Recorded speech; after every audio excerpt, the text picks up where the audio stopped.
Hello, welcome everyone. I'm Jan Holland, and today we're going to talk about grief. And I'm delighted to welcome Coral Osborne. Welcome, Coral. Hi, Jan. Great to be here. It's lovely to have you here. Before we start, I'm just going to read out a little bit about you. Coral works in the area of grief and loss and currently provides support to people who are bereaved. Previously, she had a long career in the public sector, which included international postings where she delivered capacity building and mentoring programs. Coral is passionate about supporting people through life's difficult times and provides phone crisis support and disaster recovery with Lifeline. She is also involved in suicide prevention through not-for-profit community programs. Coral has a Bachelor of Psychology honours and a graduate diploma of counselling in grief and loss. So let's start, Coral. And the first thing that I wanted to mention is that when people go through loss and change, they inevitably grieve, especially if the loss is quite significant. So would you like to comment about that? Thanks, Jan, and thanks for that introduction as well. People who divorce can experience profound feelings of grief. Often it's not recognised or named as grief, but the loss is real and it can have a profound effect whether someone chooses to leave, whether they're the person that chooses to divorce or not. So, as you said, divorce can mean a loss at multiple levels, the loss of your home, your partner, companionship, financial support, your security. There may also be a loss of full-time access to children. And also, it's a loss of hopes and dreams for the future. So it's not surprising that we may have an overwhelming sense of loss, and grief is the expression of that loss. Yes. And I know we all have a unique journey through our divorce and separation, but also we all grieve in a unique way as well. So how might these feelings of loss and grief manifest? Mm. Grief is universal, but it's also a very personal experience, and everyone experiences this differently. But there are some common things that people going through a grieving process will experience. Those emotional impacts of sadness and loneliness, confusion and hurt. There can also be profound anger, guilt, even shame. And it's not unusual for people to swing between these feelings very quickly, or hold some of those feelings at the same time, which can make you feel sometimes like you're going a little bit crazy. So people also may experience some changes in behaviour. They may become socially withdrawn. They may sleep more or less, usually less. And even our cognition can be affected. People who need to continue work when they're going through this, really what is often a trauma, sometimes find themselves forgetting things and find that they have a lack of concentration. So it's quite broadly spread. So it's also to remember that people who are grieving, that grief is exhausting. So people can also find that there's physical effects such as tiredness, headaches, and changes in appetite. So that all sounds like a really long list, but not everyone will experience all of them. But it's not many people that get away with not experiencing some. But we also need to remember that people have different experiences from their past. They may have experienced divorce of parents as a child. They will have different coping skills and coping strategies. So this all contributes to how they will experience things when times are tough. Okay. And also, what are some of the coping strategies that people might exhibit?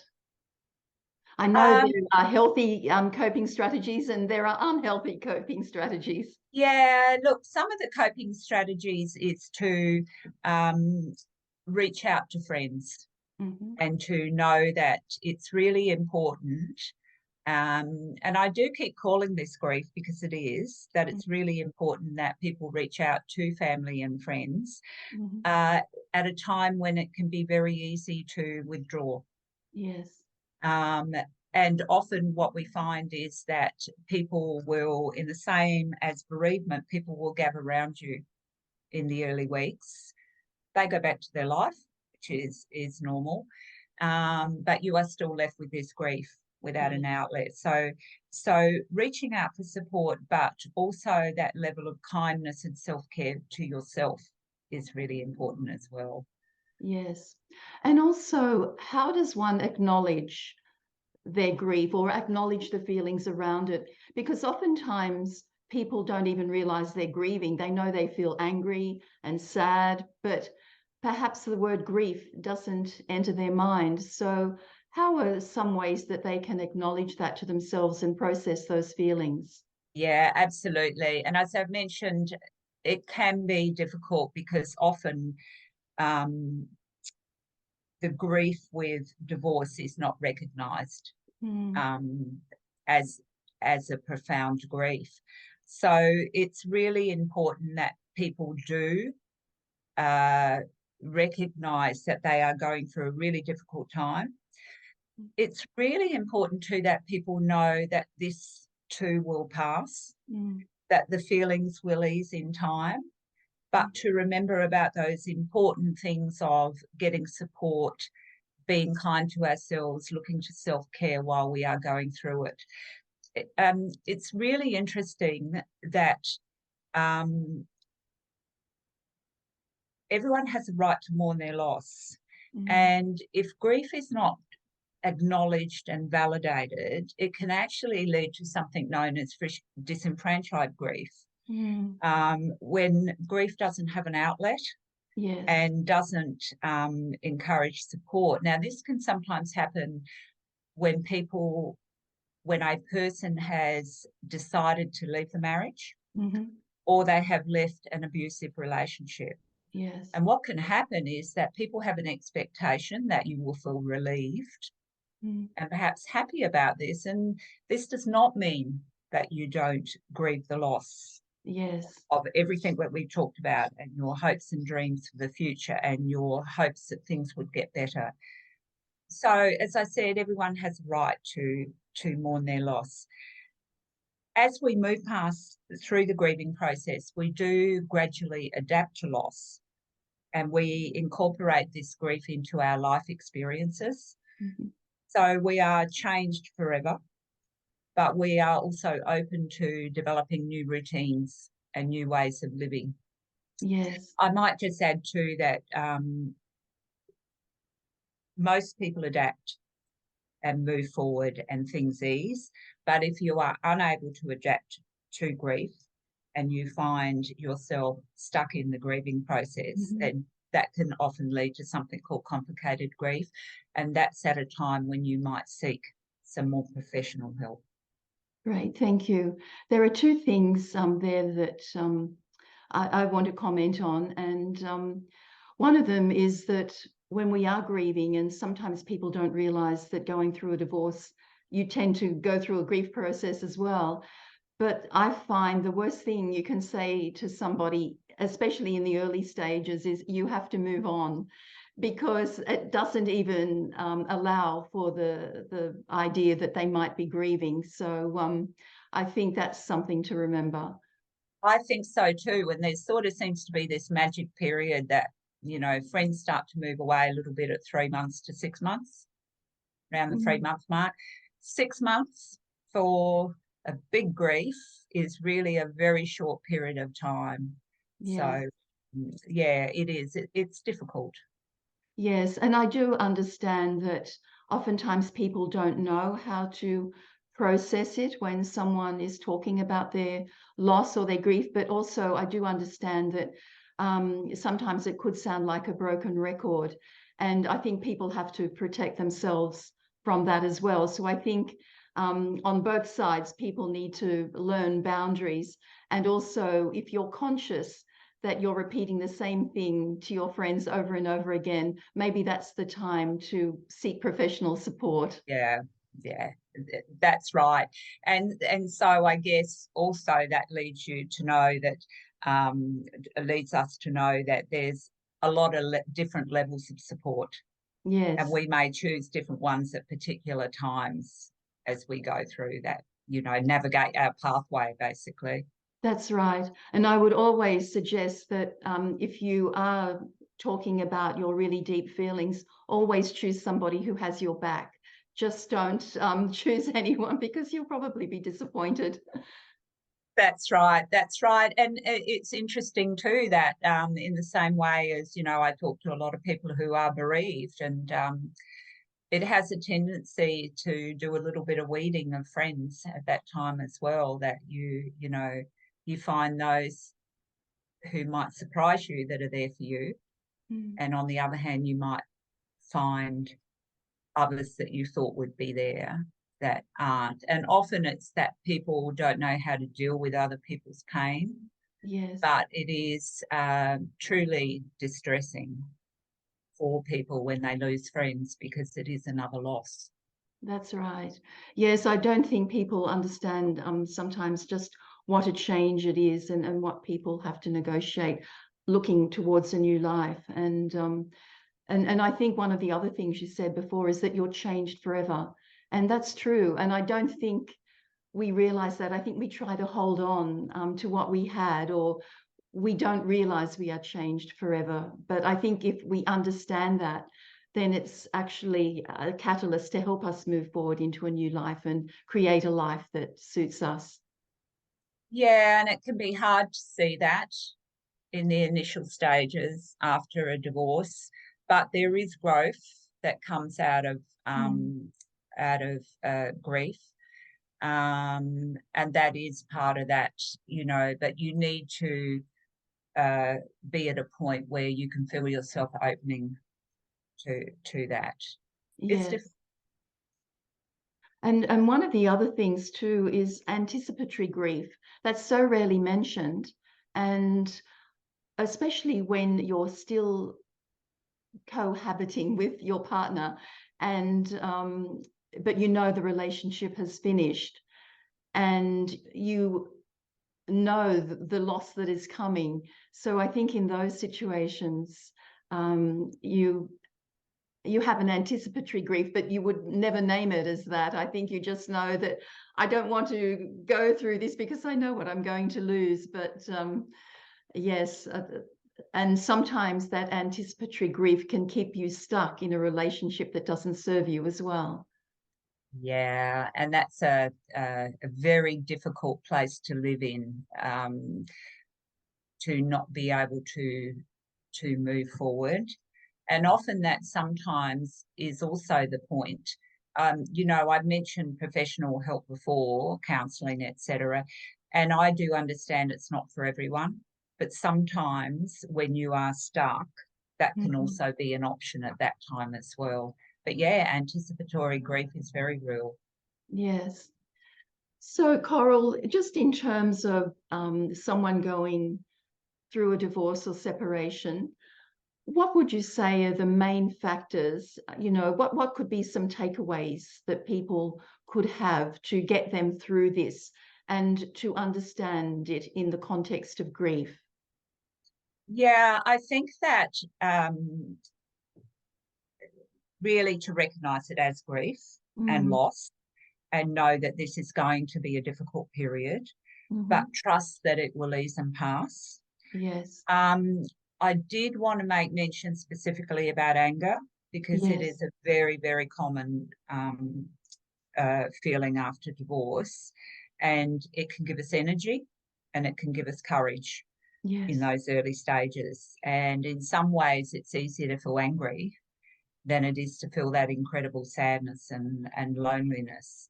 But you know, we need to be mindful that if we get stuck in this anger, then it really can keep us in that grieving cycle for longer. Uh, Yes. so, a little bit of a point about anger. I mentioned about the importance of support Yes. from friends and family, and also that support and respect and self-care that you show to yourself. When people offer help, take that practical support, things like exercise.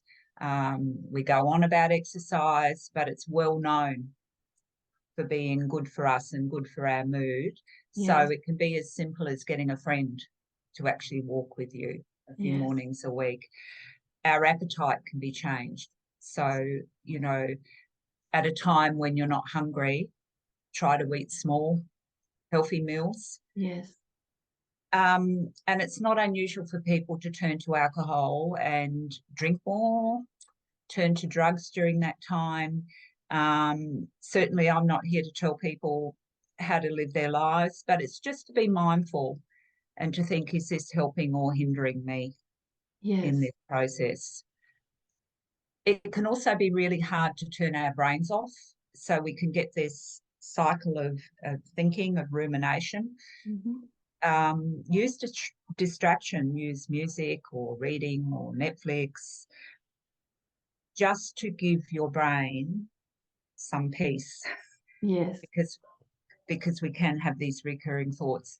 Things like grounding exercises, bringing yourself back to the present, and breathing exercises can also Yes. help through that time. Thank you. I'm a great believer in using our breath because we have it with us every second of the day. And just to stop and to breathe, because again, when we're uptight, our breath is up in our chest and it's shallow, but just to stop and take some deep breaths, and it really does change your nervous system. It does. And the thing about, in the same way about grounding exercises, which is to become attached to, use one of our five senses. Yeah, Um, it can be as simple as, if you really find that you can't turn your brain off, to actually sit in a chair, feel your feet on the ground, feel yes. your breathing, and bring yourself back to the present. It sounds like little things, but they're actually quite powerful and can be enough to just pull you out of a really difficult period during the day. Very much so. And I find nature as well, just to go to a park and look at trees or look at flowers. And the other really grounding thing is actually to take your shoes off and to put your bare feet on the grass or on the ground, or, at the beach, on the sand or in the water. There's nothing more grounding than that. Yeah, it's interesting in my line of work how often the ocean and the beach come up as Yes, a place um, of support and calm and peace and yes, nurturing. Yes. yes. No, that's great. So, look, I think to end on that note of calmness and peacefulness, we recognize our grief, but we also know that there are things that we can do to help ourselves, and just realize that it is a process, it will pass, but inevitably you have to go through it to reach the other side. So, That's right. That's right. May I just mention one more thing, of Jan? course, that'd be lovely. Just in terms of, it'd probably be remiss if I didn't mention that some people can get quite stuck and Mhm. distressed, and sometimes it can lead occasionally to suicidal thoughts. Mhm. So it's important, if people start to feel that way, distressing Mhm. thoughts, that they reach out to their GP. Yes. They can get a mental health care plan. Yes. They get some subsidised visits to a counsellor, and also to remember that Lifeline is always there, particularly at 2 in the morning when things aren't feeling so good. So I Yes. just wanted to make sure that I mention that. That's fantastic. Thank you. And I think it is the nights, isn't it? Like sometimes we're busy during the day and it's light and we can see everything, but the night seems to bring a cloud sometimes. And especially if you're in the house alone, I think that can be quite lonely and quite distressing, especially in the early stages. It is, and it's good to set up things that can help with that. But again, we do our grief in our own way in our own time, and we need to be allowed to do that. But know that it will ease over time, and that what it will do, that grief will dissipate and it will leave space for new experiences. Yes, and it does. Thank you so much. So if people want to find out more about you, how can they do that? They can actually, at the moment, I'm just developing a new website. Mm-hmm. So they will be able to Google me on my name, but Yes. I'm just setting up a new website at the moment. Beautiful. Thank you. Well, it's Coral Osborne, Osborne. All right. Thank you so much, Coral. That was wonderful.